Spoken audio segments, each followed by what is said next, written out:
નમસ્કાર દર્શક મિત્રો, આઉટલાઈન ન્યૂઝમાં આપનું સ્વાગત છે. છેલ્લા કેટલાક દિવસોથી બાંગ્લાદેશની અંદર અસ્થિરતા છે, ત્યાં બળવો થયો છે અને પરિસ્થિતિ દિવસે ને દિવસે ખરાબ થતી જાય છે.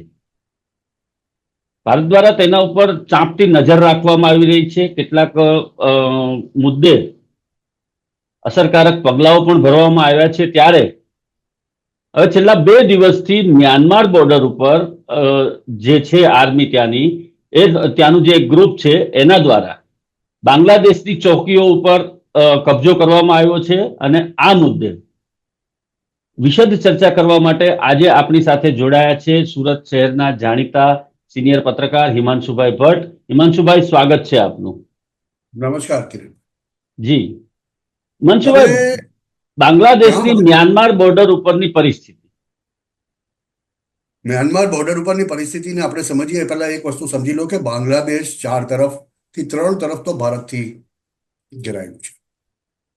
એક તરફ એમની કે જ્યાં પાછળ દરિયો પણ લાગી રહે છે અને ત્યાં 270 કિલોમીટરની એક બોર્ડર છે જે મ્યાનમારની સાથે છે. મ્યાનમાર એટલે કહ્યું કે આપણું જૂનું આપણે કહેવાય ને બર્મા, મેરે પિયા ગયે રંગૂન, બર્માનું કેપિટલ રંગૂન.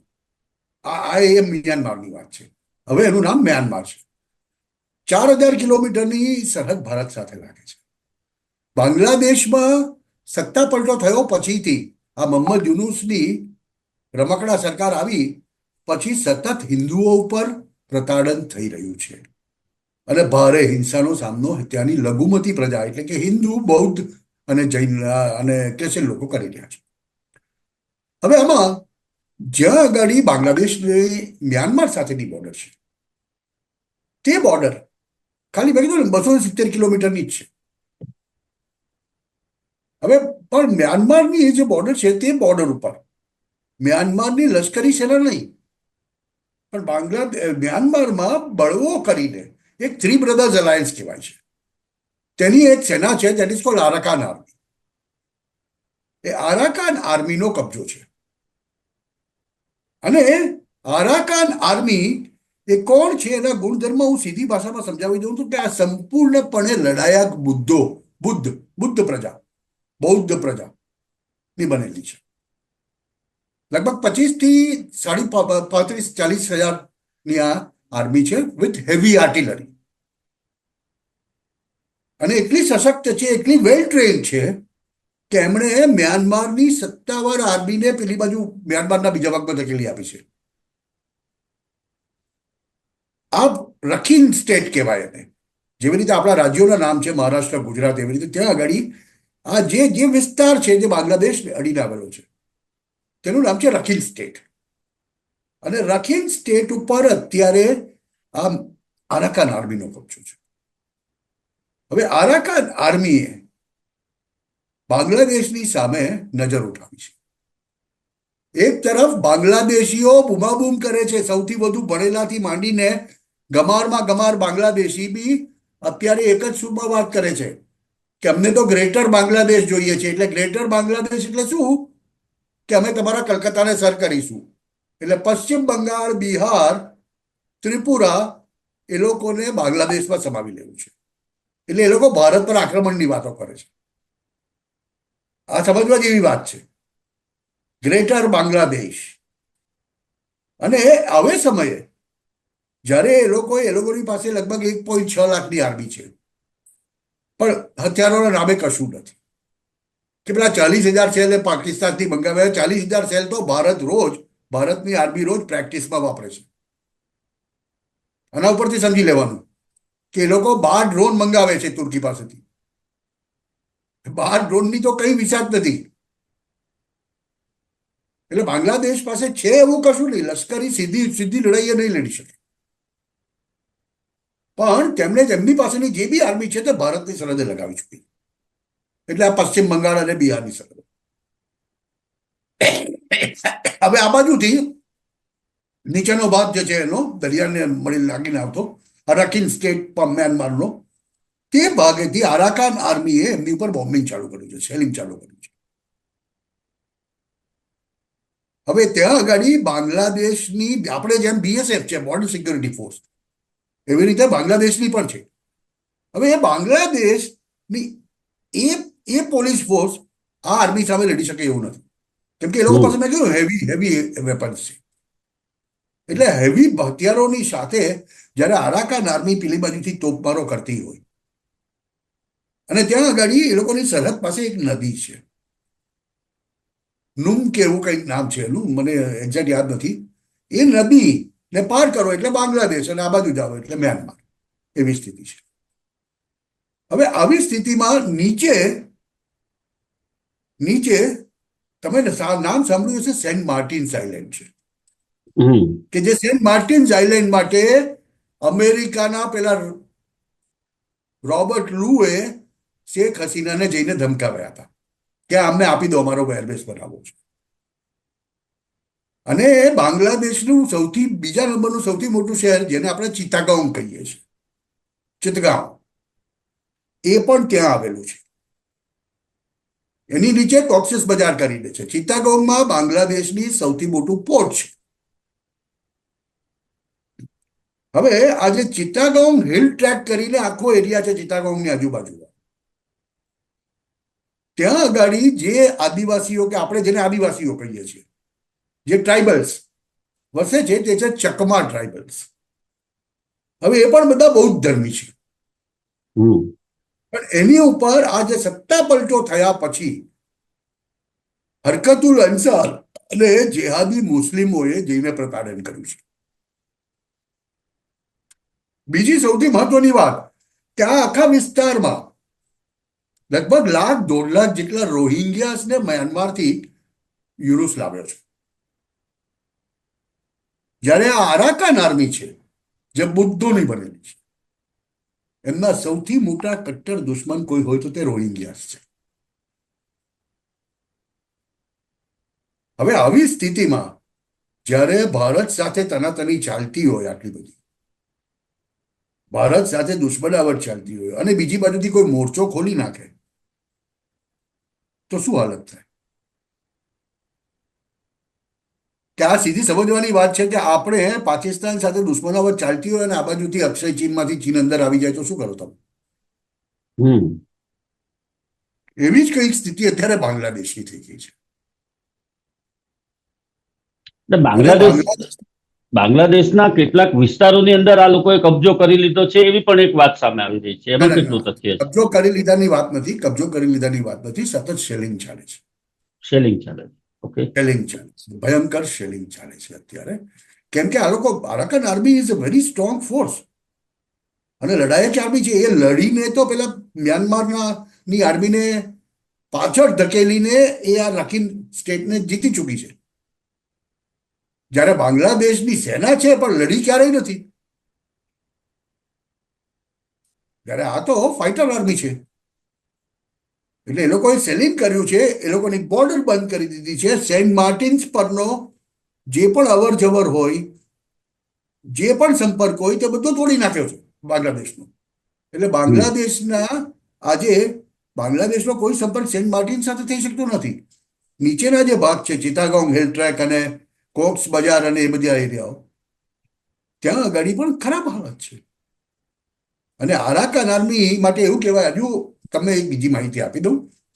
હવે આરાકાન આર્મી ટ્રેન કરાયેલી છે અને એમને હથિયારો અપાયેલા છે. કોના દ્વારા? ચાઇના દ્વારા. ચીને એને ટ્રેન કરેલી છે, હથિયારો આપેલા છે. પણ ગયા મહિને આ થ્રી બ્રધર્સ અલાયન્સના બધા નેતાઓ અને મ્યાનમારના બધા ત્રાસવાદીઓ, ઘણા બધા સંગઠનો છે, એના બધા નેતાઓ ભારતમાં, દિલ્હીમાં હતા મુલાકાત. વિદેશ મંત્રાલય સાથે એમની વાતચીત ચાલી. અને ભારતનો એક હાઈવે ત્યાંથી નીકળે છે, ઈસ્ટર્ન એશિયન હાઈવે. એ હાઈવે તો એ લોકો કે તમે ચાલવા દો, અમને કોઈ વાંધો નથી એની સામે. ભારત સાથેના સંબંધો પણ બહુ જ સારા છે. અને બીજી વાત તમને કહી દઉં, ગઈકાલે જ ભારતના national security adviser Ajit Doval ચીનના વિદેશ પ્રધાન વેંગ યી સાથે ચીનમાં બેસીને મંત્રણાઓ કરતા હતા. જો બાંગ્લાદેશમાં અમેરિકાને પોતાનું આધિપત્ય જોઈએ છે, ચીનને પણ પોતાનું જોઈએ છે, અને ભારતનું નેબર છે એટલે ભારત સિવાય તો ચાલવાનું નથી, એટલે ભારતને પણ જોઈએ છે. અત્યારે ભારત અને ચીનના ઇન્ટરેસ્ટ બાંગ્લાદેશમાં એક સરખા છે. અમેરિકાને દૂર રાખો.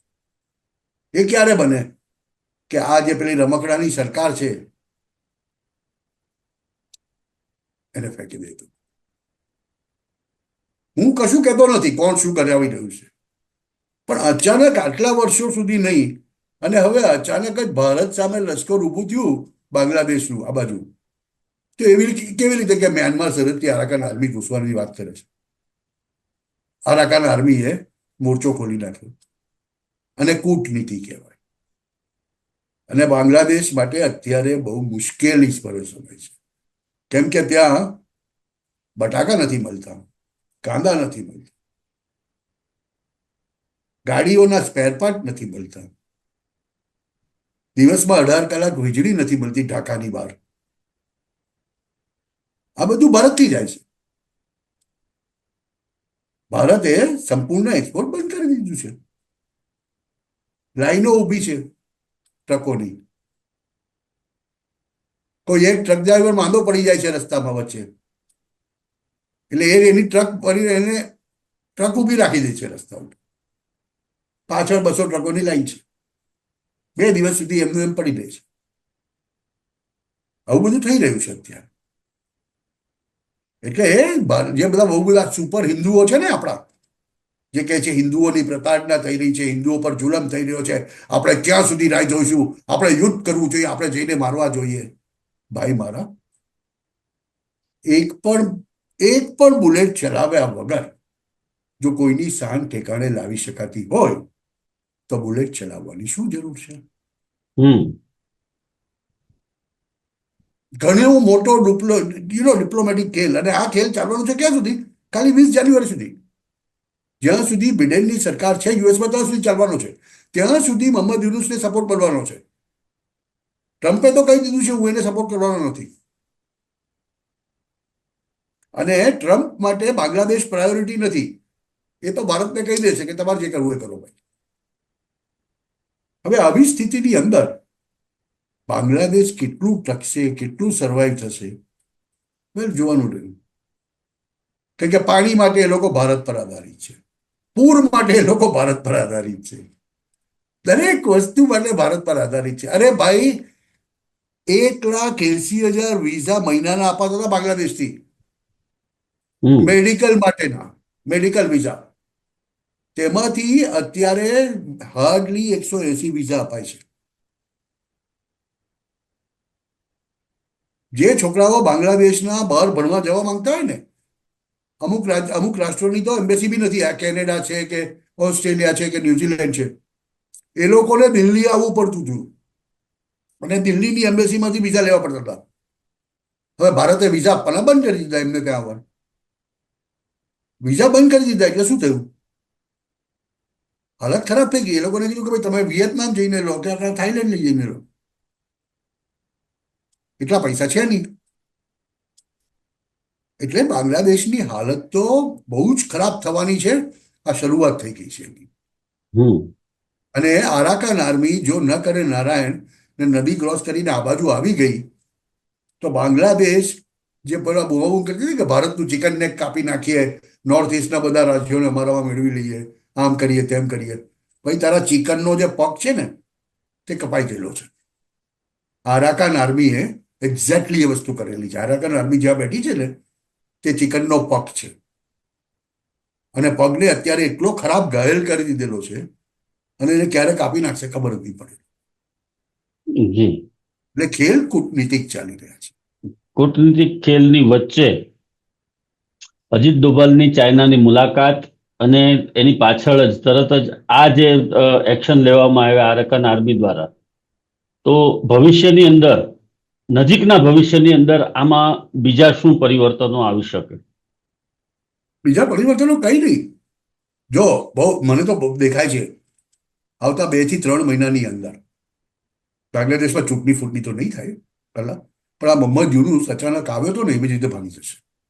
હમ અને ભાગી નહીં જાય તો બાંગ્લાદેશના ઇસ્લામિક જમાતીઓ એને મારી નાખશે. આ વસ્તુ બાંગ્લાદેશની અંદર બહુ કોમન છે. અને ત્યાર પછી બાંગ્લાદેશને થાળે પાડવાની કોશિશ કરે. એટલે કે પણ પહેલા જેવું બાંગ્લાદેશનું બની જ નહીં શકે. તમે જુઓ 2.5-3 મહિનાની અંદર જે બાંગ્લાદેશી ટકા, જે આપણો રૂપિયો છે, જે ટકા છે, એ ટકા ને 1 રૂપિયાના બાંગ્લાદેશી ટકાનો ભાવ હતો 80 પૈસે એક રૂપિયો મળતો હતો. 80% એક એટલે 0.80. તે આજે 1 રૂપિયો 40 પૈસે પહોંચી ગયા છે. એટલે દોઢો ભાવ થઈ ગયો છે. નેપાળના 1.6 છે, પાકિસ્તાનના 3 છે. 3 રૂપિયાનો આપણો 1 રૂપિયો. નેપાળ 1.6 રૂપિયાનો આપણો 1 રૂપિયો. આ લોકોનો 1.4. 60% ઇન્ફ્લેશન તો ઓલરેડી ત્યાં આવી ગયું છે ભારતની સરખામણીમાં. બાંગ્લાદેશ હવે પાછા 10 વર્ષ સુધી આર્થિક રીતે બેઠું થાય એવી તો કોઈ સંભાવના દેખાતી નથી. પણ જો ભારત સાથે બનાવીને રાખશે અને આ બધા નાટકો બંધ કરશે, હિન્દુઓની પ્રતાડના બંધ કરશે, તો કદાચ આવતા 3 મહિના પછી ફરી પાછું ધીમે ધીમે બેઠું થવા માંડે. એ પણ જો સામાન્ય સંજોગોમાં લોકશાહી ઢબે ચૂંટણી થશે તો. આની શક્યતા ખૂબ જ ઓછી છે. હું તો બાંગ્લાદેશમાંથી વારંવાર ભારત માટે મુશ્કેલી છે, પૂર્વ ભારત માટે મુશ્કેલી રૂપ થતા ત્રાસવાદી હુમલાઓ જોઈ રહ્યો છું આવતા 2-4 વર્ષ. કેમ કે બાંગ્લાદેશમાં જે રીતે ત્રાસવાદી સંગઠનોએ એમનો પગ પસારો કર્યો છે, પાકિસ્તાની સંગઠનો તો ઠીક છે, બરાબર છે, ISI હાથે, પણ જે આઈસિસ અને અલ કાયદા દેખાય છે ત્યાં, તે બહુ ગંભીર બાબત છે. અને એ ત્રાસવાદ જો સરહદ ક્રોસ કરીને ભારતમાં આવ્યો થોડો ઘણો તો આપણા માટે માથાનું દર્દ. મને તો આ દેખાઈ રહ્યું છે. જી, સમગ્રતઃ હાલના તબક્કે જે બાંગ્લાદેશની પરિસ્થિતિ છે એના ઉપર વિદેશ મંત્રાલય સહિત દેશની નજર છે અને આવનારા દિવસોમાં ત્યાં શું પરિવર્તન આવે છે, કઈ રીતે એમાં ફેરફારો જોવા મળે છે, એના ઉપર હોટલાઇન ન્યૂઝની પણ નજર રહેશે. હિમાંશુભાઈ, અમારી સાથે આપ જોડાયા એ બદલ આપનો ખૂબ ખૂબ આભાર, ધન્યવાદ. દર્શક મિત્રો, આવા પ્રકારના વિડીયો જોવા માટે અમારી હોટલાઇન ન્યૂઝ ચેનલને લાઇક કરો, શેર કરો અને સબસ્ક્રાઇબ કરો. ધન્યવાદ. આવા પ્રકારના વિડીયો તમને જોવા ગમતા હોય તો હોટલાઇન ન્યૂઝ ચેનલને લાઇક, શેર અને સબસ્ક્રાઇબ કરો.